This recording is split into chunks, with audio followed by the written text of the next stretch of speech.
Gold, trusted gold buyers. మీరు తాకట్టు పెట్టిన బంగారాన్ని విడిపించి ఈ రోజు ఉన్న మార్కెట్ ధరకు కొనబడను.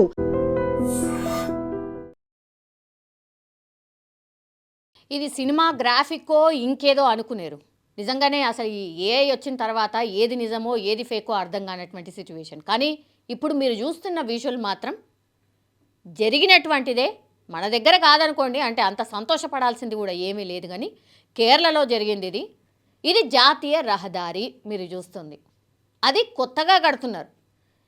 జాతీయ రహదారి కొత్తగా కడుతున్నారంటే ఎన్ని వేల కోట్ల ప్రాజెక్టో మీరు ఇమాజిన్ కూడా చేసుకోవచ్చు. కొన్ని వేల కోట్ల ప్రాజెక్ట్ ఉంటుంది. మేబీ సుమారు ఆ రోడ్డు డిస్టెన్స్ని బట్టి 10,000 పైనే ఈ రోడ్డుకి సంబంధించిన ఏమంటారు పనులు జరుగుతూ ఉంటాయి. అందులో భాగంగానే కొట్టియం దగ్గర, కేరళ కొట్టియం దగ్గర జాతీయ రహదారికి సంబంధించిన పనులు జరుగుతుండగా ఇగో రోడ్డు మొత్తం పగుళ్ళు రావడం కాదు, మొన్న కొత్తగానే దాన్ని మంచిగా లాంఛనంగా ఇనాగ్రేషన్ కూడా చేసుకున్నారట. అట్లాంటి ప్రాంతంలో మీరు చూస్తే ఎంత భయంకరంగా ఉందో మీరు ఇమాజిన్ కూడా చేసుకోండి ఒకసారి. బస్సులు, కార్లు ఒక్కసారిగా మనం ఎర్త్క్వేక్ వస్తే ఎట్లా మొత్తం అన్నీ ఇట్లా భూమి అంతా కూడా ఇట్లా పగుళ్ళు జాసి అందులో ఎన్ని కార్లు పడిపోతాయో ఇంకెన్ని పడిపోతాయో మనకు తెలియదు కదా. అందుకే ఫస్టే నేను చెప్పినది గ్రాఫిక్ అనుకునేది కాదు, ఇది రియల్గా జరిగింది అని. ఒక్కసారిగా అక్కడి నుంచి పోతున్న బస్సులు, కార్లు ఇట్లా పగుళ్ళల్లా ఆ టైర్లు ఇరుక్కుపోయినాయి.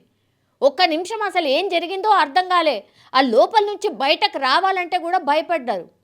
ఎర్త్క్వేక్ వచ్చిందా అనుకున్నారు. నిజం చెప్పాలంటే కూడా ఆ సిచ్యువేషన్ చూస్తే మనం ఈ విజువల్ గమనిస్తే కూడా మనం కూడా ఏమనుకుంటామంటే మేబీ ఎర్త్క్వేక్ వచ్చిందా ఏంది, ఇట్లా పగుళ్ళన్నీ ఇట్లా వచ్చినాయి ఏంది అని. ఏ ఎర్త్క్వేక్ రాలేదు, ఏమీ రాలే. కాంట్రాక్టర్ ఎవరైతే ఈ రోడ్డు విస్తరణ పనులు చేసిండో ఆ పర్సన్ తెచ్చినటువంటి ఎర్త్క్వేక్ ఇది. మరి అట్లే చెప్పాల్సి వస్తుంది. 66 జాతీయ రహదారి పరిస్థితే గిట్లుంటే ఇక సబ్ రోడ్లు అంటే లోపల వేసే రోడ్ల పరిస్థితి ఇంకెట్లుంటుందో మీరు ఇమాజిన్ కూడా చేసుకోగలుగుతారు. ఇట్లా వేయంగానే కొట్టుకపోతుందేమో రోడ్, అంత నాణ్యత గల రోడ్ అనమాట. ఇప్పుడు కేంద్ర మంత్రి దీనికి ఎవరు అని అంటే కేంద్ర మంత్రి నితిన్ గడ్కరీ.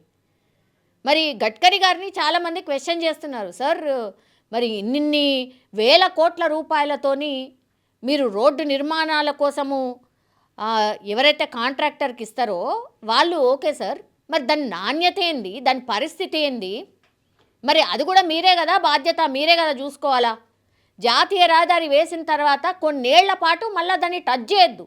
అట్లాంటిది వేసిన కొద్ది రోజులకే ఎట్లా మొత్తం పగుళ్ళు ఎట్లా చూపుతుంది. పగుళ్ళు చూపడం అనడం కాదు, అసలు మొత్తం ఇట్లా రోడ్ అయిపోయింది, కుంగిపోయి మొత్తం పగుళ్ళు చూపి వెహికల్ కూడా మొత్తం ఇరుక్కుపోయిన పరిస్థితి. అంటే దీన్ని ఎంత సీరియస్గా తీసుకోవాలి, దీని మీద ఎంత ఎంక్వైరీ ఎంత సీరియస్గా వేయాలనో ఇక మీరే అర్థం చేసుకోండి. మళ్ళీ పైన ఇంకో ఫ్లైఓవర్ లాంటి బ్రిడ్జ్ కూడా ఒకటి అవుతుంది. మరి ఇక దాని నాణ్యత ఏందో దేవుడికే ఎరక. జనరల్లీ అయితే ఇవి చేసే వాళ్ళు కూడా చాలా ఎక్స్పీరియన్స్ వాళ్ళు ఉంటారు, చాలా పెద్ద పెద్ద ప్రాజెక్టులు చేసిన వాళ్ళే ఉంటారు. మరి ఈ ప్రాజెక్ట్ ఎవరిస్తారు, ఎవరికి ఇచ్చిండ్రు ఏంటి అనేది కూడా పూర్తి ఇన్ఫర్మేషన్ అయితే తెలుసుకోవాలన్న సిచ్యువేషన్ ఉంది. కానీ ఇట్లా రోడ్లు లేకపోతే ఇట్లాంటి పెద్ద పెద్ద ప్రాజెక్టులు ఎవరైతే చేస్తూ ఉంటారో అక్కడక్కడ ఇట్లాంటి భయంకరమైన నాణ్యత లేని రోడ్లు కూడా కడుతున్నారు అనే దానికి ఎగ్జాంపుల్ ఇదనమాట. ముందే అసలు న్యాచురల్ కలామిటీస్ చాలా వస్తున్నాయి. అంటే ఈ తుఫాన్లు అనుకోండి, ఎర్త్క్వేక్లు అనుకోండి, ఇంకోటి అనుకోండి, అవే వస్తున్నాయి. అవిటితోనే భయంతో బతుకుతున్న జనానికి ఇప్పుడు ఏకంగా రోడ్ల మీద పోతుంటే కూడా సేఫ్టీ లేదా, ఇట్లా ఎప్పుడంటప్పుడు కుంగిపోవచ్చు, ఎప్పుడంటప్పుడు అందులో ఇరుక్కుపోవచ్చా అనే సిచ్యువేషన్కి వచ్చినాం మనం. అందులో ఉన్న వాళ్ళు ఒక్కసారిగా ఏమవుతుందో అర్థం కాలేదు. ముందు చూస్తేనేమో వెహికల్స్ అన్నీ కుంగిపోయి అందులో ఇరుక్కుపోతున్నాయి. బ్యాక్ వచ్చిన వాళ్ళు ఎవరైతే ఉన్నారో ఆ లోపల నుంచి ఆ వెహికల్లో ఉన్న వాళ్ళు బయటకి దిగాలంటే కూడా భయపడిపోయారు. అంటే కింద సొరంగం ఉన్నదా లేకపోతే లోపల ఇంకేమైందా అర్థం కాని సిచ్యువేషన్.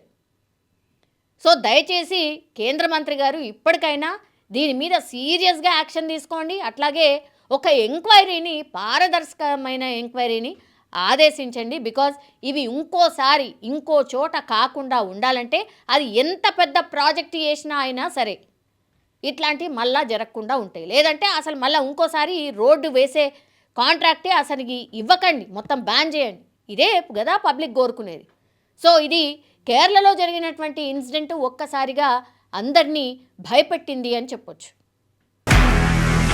నిజంగా ప్రస్తుతం ఉన్నటువంటి సమాజం దేనికి ప్రయారిటీ ఇస్తుంది? ఆర్థిక సంబంధాల చుట్టూ మాత్రమే తిరుగుతోంది. మళ్ళీ ఎన్నికలంగానే చాలా విరక్తి కలుగుతాను. మంచి అనిపిస్తుంది కదా, లేడీస్ కూడా ఛాలెంజింగ్ జాబ్స్ చేసినప్పుడు చాలా బాగుంటుంది. ట్రాఫిక్ అసిస్టెంట్స్ గా నియమించిన ట్రాన్స్జెండర్స్ అందరితో సాల్యూట్ చేయించుకుంటున్నారు. ఫుడ్ డెలివరీ ఇవ్వటానికి వెళ్ళినటువంటి డెలివరీ బాయ్ అనిల్ పై కళ్ళ ముందు